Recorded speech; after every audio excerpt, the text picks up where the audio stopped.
A lot of people don't know that you can do a provisional cast on using a spare cord. I'm going to walk you through that process today. So all you need is a spare knitting cord or the likes. You can even use a spare knitting needle, a circular knitting needle, but go down a couple of sizes. And then you're going to have your working set of knitting needles. So here we go.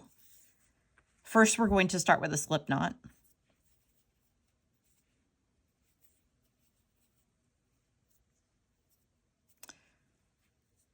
And we're going to attach that slip knot to our spare cord.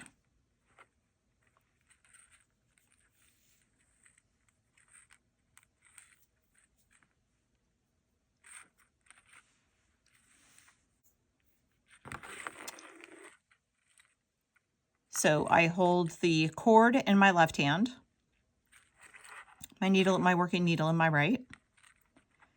The working needle goes under the yarn under your working yarn for the first yarn over.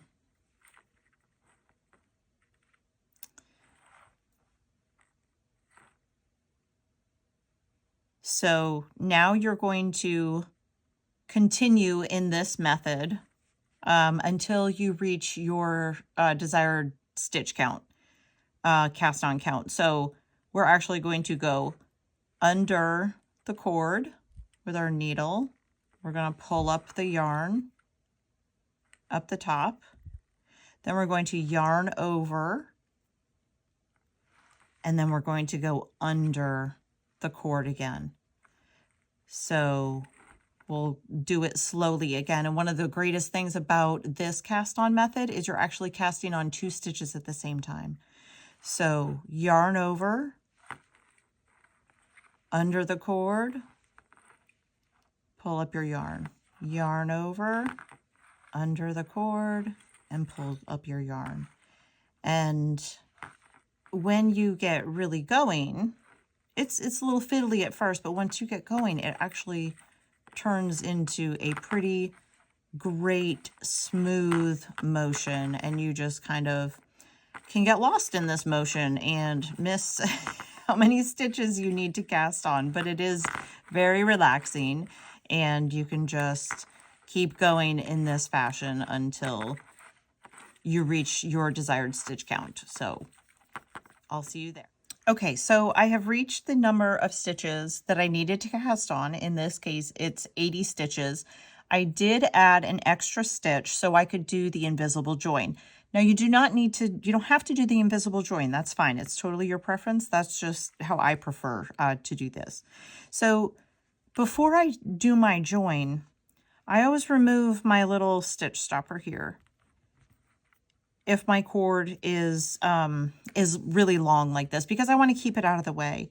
I do have a little connection, a little adapter. I don't know if you can see that very well. That came with my set, with my Chaigu set. So what I'm going to do is I'm actually going to use that connector right now in order to get rid of some of this extra cord. And I'm just going to like twist this around in a little loop, connect those two together.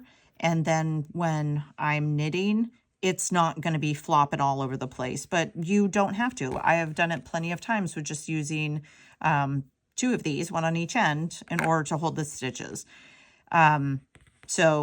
Okay, so let's go ahead and do that join real quick. Make sure that your stitches are not twisted. The cord sometimes likes to flip up like this, but it's very simple just to keep it in line, because that cord does kind of pull it apart there. So we're just going to do our invisible join just like we do any other stitch. And again, if you didn't do an extra stitch, that's fine. You can actually just pick up the first stitch and start knitting. Well, maybe I can get the invisible join. Okay, there we go. So there's our invisible join, and we are ready for the races. Place my stitch marker, and then I'm just going to knit. That's all I'm going to do, if I can remember how to knit.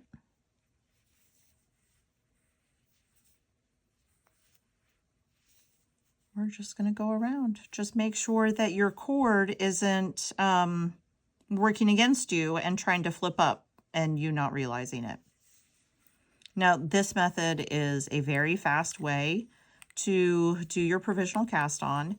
It keeps your work really nice and neat, but also you're going to need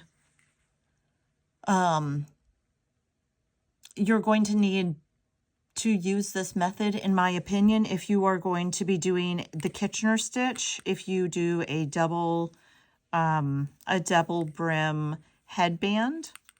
But this method also makes it really easy to join your two sides when you've knit until you're at a place when you're ready to join the two sides.